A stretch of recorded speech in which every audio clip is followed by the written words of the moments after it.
जय माता दी दोस्तों, आप सभी को नवरात्रों की ढेर सारी शुभकामनाएं। माता रानी आप सभी भक्तों की संपूर्ण इच्छाएं पूर्ण करें। अलौकिक वस्तुओं के दर्शन कराती है माँ चंद्रघंटा। भक्तों, माँ दुर्गा की तीसरी शक्ति है चंद्रघंटा। नवरात्रि में तीसरे दिन इसी देवी की पूजा आराधना की जाती है। देवी का यह स्वरूप परम शांतिदायक और कल्याणकारी है। इसलिए कहा जाता है कि हमें निरंतर उनके पवित्र विग्रह को ध्यान में रखकर साधना करना चाहिए। उनका ध्यान हमारे इहलोक और परलोक दोनों के लिए कल्याणकारी और सद्गति देने वाला होता है। इस देवी के मस्तक पर घंटे के आकार का आधा चंद्र है, इसलिए इस देवी को चंद्र घंटा कहा जाता है। प्रिय भक्तों, इनके शरीर का रंग सोने के समान बहुत चमकीला है। इस देवी के 10 हाथ हैं। वे खड्ग और अन्य अस्त्र शस्त्र से विभूषित होती हैं। सिंह पर सवार इस देवी की मुद्रा युद्ध के लिए उद्यत रहने वाली है। इसके घंटे सी भयानक ध्वनि से अत्याचारी दानव, दैत्य और राक्षस कांपते लगते हैं।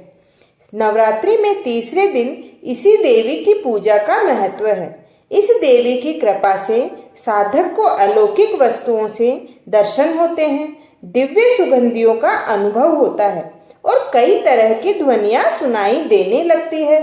इन क्षणों में साधक को बहुत सावधान रहना चाहिए।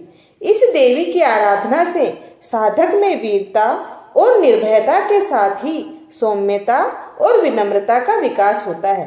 प्रिय भक्तों, इसलिए हमें चाहिए कि मन, वचन और कर्म के साथ ही काया को विविध विधि विधान के अनुसार परिशुद्ध, पवित्र करके चंद्रघंटा के शरणागत होकर उनकी उपासना आराधना करना चाहिए। इससे सारे कष्टों से मुक्त होकर सहज ही परम पद के अधिकारी बन जाते हैं। भक्तों, आइए सुनते हैं माँ चंद्रघंटा की व्रत कथा। प्रचलित कथा के अनुसार माता दुर्गा ने माँ चंद्रघंटा का अवतार तब लिया जब दैत्यों का आतंक बढ़ने लगा था। उस समय महिषासुर का देवताओं के साथ भयंकर युद्ध चल रहा था। महिषासुर का लक्ष्य देवराज इंद्र का सिंहासन प्राप्त करना था और वह स्वर्ग लोक पर राज करने की इच्छा से युद्ध कर रहा था।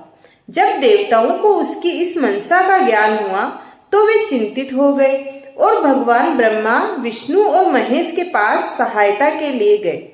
तब भगवान ब्रह्मा, विष्णु और महेश ने देवताओं की व्यथा सुनकर क्रोध प्रकट किया, जिससे उनके मुख से एक भयंकर ऊर्जा निकली। इस ऊर्जा से एक देवी प्रकट हुई।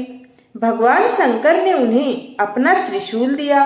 भगवान विष्णु ने उस देवी को अपना चक्र दिया। इंद्र ने अपना घंटा दिया। सूर्य ने अपना तेज और तलवार दिया तथा सिंह प्रदान किया। इसके पश्चात माँ चंद्रघंटा ने महिषासुर का वध कर देवताओं की रक्षा की। भक्तों, माँ चंद्रघंटा का मंत्र इस प्रकार है। पिंड च प्रवारूढ़ा चंडकोपास्त्र केर्युता प्रसादम तनुते मह्यम चंद्रघंटेति विश्रुता। या देवी सर्वभूतेषु माँ चंद्रघंटा रूपेण संस्थिता नमस्तस्यै नमस्तस्यै नमस्तस्यै नमो नमः। भक्तों, एक बार फिर आप सभी भक्तों को नवरात्रों की ढेर सारी शुभकामनाएं। माता रानी आप सभी भक्तों की मनोवांछित इच्छाएं पूर्ण करें।